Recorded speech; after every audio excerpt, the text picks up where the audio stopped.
Yo, what's good YouTube? It's Boardsy, and this is the Razer Orochi V2. I already reviewed it, but in this video, I'm going to really discuss the value of it, because this mouse has created a divide in the mouse community. I'm going to explain to you why I am based and correct, and why everybody who thinks different is a complete moron. And yeah, you see I have plenty of wireless mice on my desk. I'm going to be comparing it. It's not going to be like a straight up like shape comparison, boring shit. I'm going to be talking about the value of the mouse. So the first thing that needs to be established is that this is not a budget mouse. In my opinion, this is a top 3 overall mouse, so it doesn't make sense to compare it to cheap garbage just because it uses a AA battery. If you think that because it uses a AA battery, it's automatically like a cheap mouse, I don't know, you're just wrong. So click off the video, make sure to leave a like before doing so. But yeah, I'm just going to go through every feature of this mouse, and the main thing I want to compare it to is the G305, because the main argument I'm seeing is that it is an overpriced G305. Once again, recommend watching my full review of the mouse, because I explained that these mice are nothing alike in terms of shape, but they're also nothing alike in terms of features. So the truth about the G305 is that it is $50 on American Amazon. Sometimes it'll go as low as $40, but never below that. In Europe, the value is definitely different. But let's say that the G305 costs $50. We also have to agree that it comes with garbage stock fee and a garbage stock battery. It weighs like 100 grams with horrible weight balancing, so you do have to mod the battery out. You can get AAA lithium and tinfoil, or you can go the adapter route, and after that, the mouse is going to weigh 85 grams, and after you get the mouse feet, it's going to be another $10 for a solid pair of aftermarket feet. So my G305 is around $70, which is the price of the Orochi, and it's just outclassed in every way. Like, the G305, in my opinion, is not a top tier mouse. I've always seen the G305 as more of a good value wireless mouse, and it was really like the wireless option for Egg. But the G305 is a few years old, it's not getting updated with modern features, and then the Orochi comes out with better buttons, better stock feet, a better weight distribution, a better battery provided by the company. You gotta realize you're getting, I think it's a Duracell battery from Logitech, and with Razer you get the Energizer AA.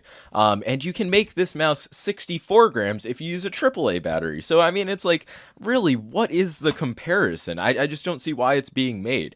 G305 has Omron 10Ms, which just feel pretty cheap and hollow. Like, yeah, they work in game and they're light, but then they're not a premium mouse switch, because the G305 is not a premium mouse. The Orochi V2, on the other hand, has modified Kill 4.0s, which I think are just binned for better consistency.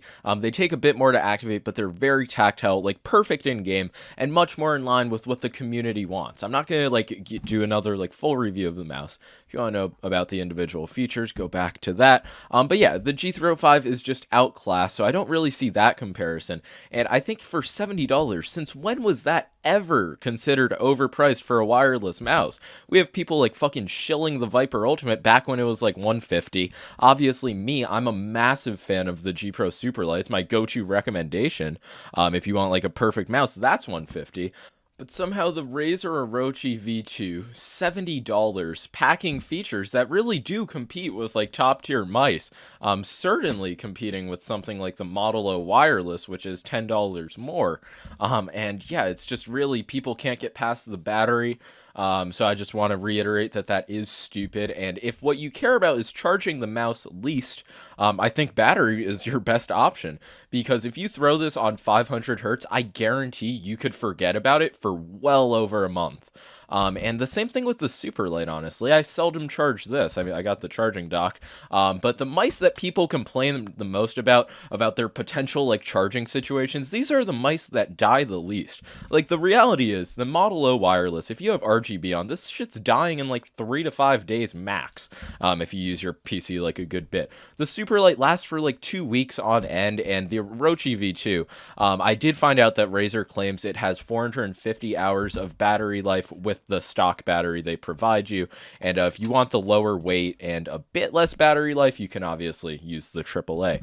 And I don't want it to seem like I'm saying that non-rechargeable batteries are the way to go or optimal. I'm just addressing the reality of the situation. By going the non-rechargeable battery route, Razer was able to produce a top-tier mouse with top-tier features and good weight balancing. Not a lot of wireless mice can do this at the price. They address like almost every complaint that people had with their Viper line. They just made a new shape that has good features. It's actually like kind of bizarre to me how much hate this mouse is getting. I said it before, but I do want to say it again. I think that this is the best wireless mouse for fingertip.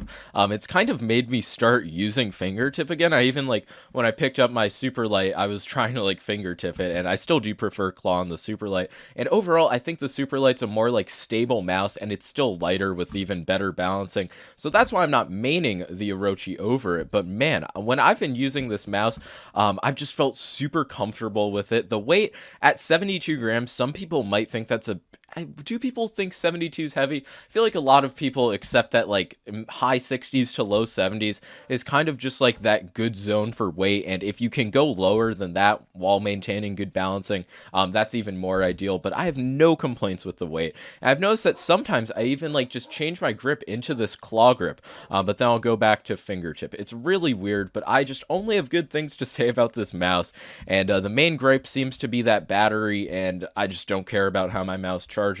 I guess that just makes me a unique, resilient, and brave individual. But yeah, I've noticed that a lot of times when people are complaining about like charging situations, it's just like, do you even fucking have the mouse to know this? Or are you just like blinding yourself going, battery bad, battery bad? I think that's the best way I can end this video. So make sure to leave a like and sub. And yeah, if you're thinking about getting yourself a Razer Orochi, strongly recommend watching my past review for the 30th time. I just do think it's a very solid review of the mouse. Also, if you're a college student, you can get 15% off. So yeah, I'll leave the link to that in the description. All you have to do is put your student email, and then they email you a code. So yeah, it's pretty fucking sick as well if you still can't get past the price. And if you still can't get past the price at that point, you're just fucking poor. But yeah, that's all. Like and sub. Peace.